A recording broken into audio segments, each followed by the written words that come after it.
ng bayan. Maasahan anumang panahon. Magandang oras po sa ating lahat. Narito na ang update sa binabantayan pa rin nating si dating bagyong si Bising. At ngayon ay nakalabas na ng ating area of responsibility. Huli itong namatan ng Pag-asa sa layong 605 kilometers hilaga ng Itbay at Batanes. At kanina ng alas 10 ng umaga ay nakalabas na ito ng ating area of responsibility.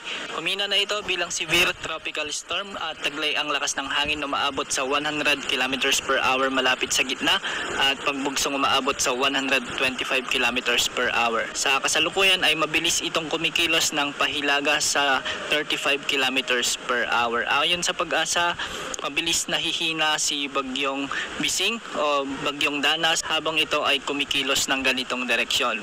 Posibleng maging storm or tropical storm category na lamang ito bago lumiko patungo naman sa Eastern China at unti-unti na itong malulusaw or hihina bilang low pressure area.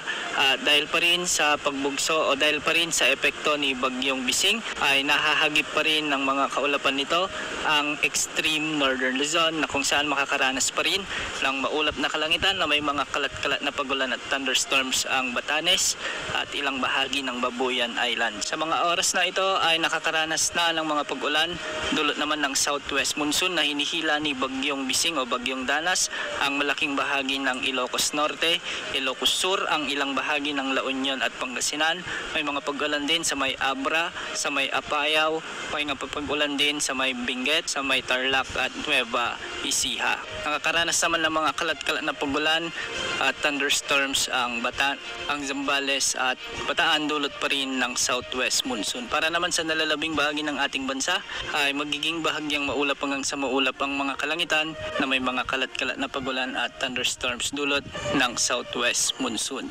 Base sa ating pagtataya at outlook sa mga ginagamit nating models ay wala naman tayong minomonitor na nagbabantang panibagong bagyo na posibleng makaapekto sa ating bansa sa susunod na 3 hanggang 5 araw.